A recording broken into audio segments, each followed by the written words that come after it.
ری active safety سے مراد ایسے اقدامات اور عمل ہیں جو انسیڈنٹ اور ہنگامی حالات رونما ہونے کے بعد کیے جاتے ہیں۔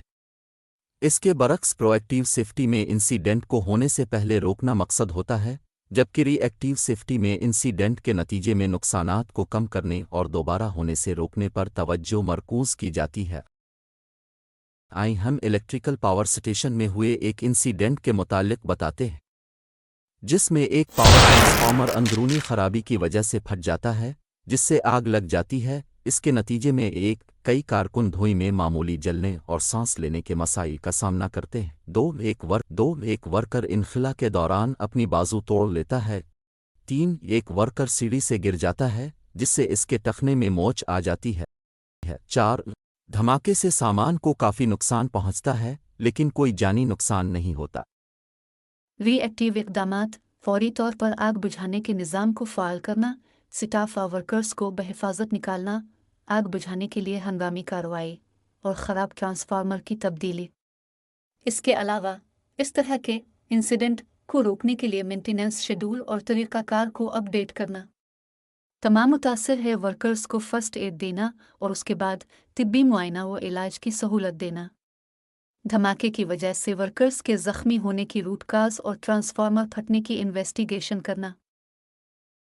اب ہم 11 کے وی ڈسٹریبیوشن سسٹم میں ہوئے ایک انسیڈنٹ کے متعلق بتاتے ہیں، جس میں 200 کے وی ڈسٹریبیوشن ٹرانسفارمر کا ایک ایچ ٹی کنڈکٹر کا جمپر پگھل کر الگ ہو جاتا ہے، جس سے متعلقہ علاقے کی بجلی کی سپلائی رک جاتی ہے۔ دوران مرمت ایک کارکن آرک فلیش سے زخمی ہو جاتا ہے۔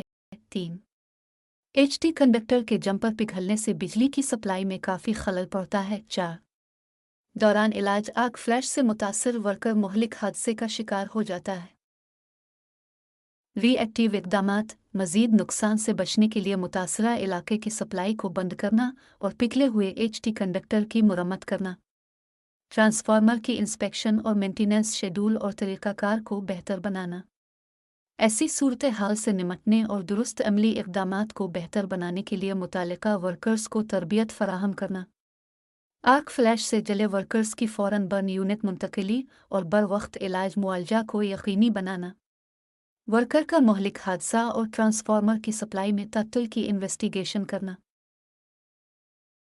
آرگنائزیشنز کے ری ایکٹیو سیفٹی کے لیے درج ذیل عملی اقدامات ہوتے ہیں، جیسے انسیڈنٹ کے ہوتے ہی حادثے کو رپورٹ کرنا اور دستاویزی شکل دینا، حادثات کی روٹ کاز معلوم کرنے کے لیے انویسٹیگیشن کرنا کہ کہاں غلط ہوا، شناخت شدہ مسائل کو حل کرنے اور دوبارہ ہونے سے روکنے کے لیے اصلاحی اقدامات کرنا، مستقبل میں حفاظت کو بہتر بنانے کے لیے سابقہ حادثات میں شامل تمام وجوہات کا جائزہ لینا اور عملی اقدامات کرنا، حادثات سے سیکھے گئے اسباق کی بنیاد پر ملازمین کو تربیت فراہم کرنا۔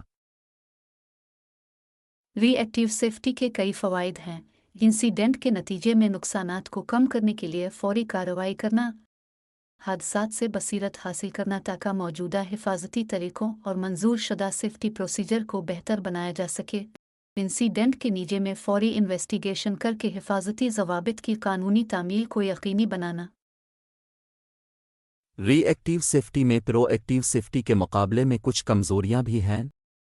یہ حادثات کے نتیجے میں انشورنس کی شرح میں اضافہ اور ریگولیٹرز کو جرمانہ ادا کرنا ہوتا ہے۔ ہنگامی رد عمل کے نتیجے میں اچانک ہائی رسک کاموں کو مکمل کرنا جو بڑے نقصان کا باعث بنتے ہیں۔ اچانک انسیڈنٹ ہونے سے ہنگامی حالات جنم لیتے ہیں، جو ملازمین کے لیے دباؤ کا باعث بن سکتے ہیں۔ ری ایکٹیو سیفٹی حادثات کی روک تھام کے لیے مؤثر نہ ہے، اس میں انسیڈنٹ کو ہونے سے پہلے سے نہیں روکا جاتا۔ حفاظتی ذمہ داریوں کا نہ ہونا اور خطرات کی روک تھام میں ناکامی اکثر حادثات کا باعث بنتی ہے، جو ناکافی سیفٹی کلچر کی بنیادی علامات ہیں۔ ہم اس نتیجے پر پہنچے ہیں، اگرچہ ری ایکٹیو سیفٹی واقعات یا انسیڈنٹ کے بعد نقصانات کو کم کرنے کے لیے ضروری ہے، لیکن یہ ضروری ہے کہ اسے پرو ایکٹیو سیفٹی اقدامات کے ساتھ بہتر کیا جائے تاکہ واقعات یا انسیڈنٹ کو ہونے سے پہلے روکا جا سکے۔ اس طرح کام کی جگہ پر محفوظ اور منظم ماحول میسر آتا ہے۔ حفاظت سے متعلق مزید معلومات کے لیے ہمارے چینل کو سبسکرائب کریں، جو کہ چینل کے چلنے کے لیے بہت اہم ہے۔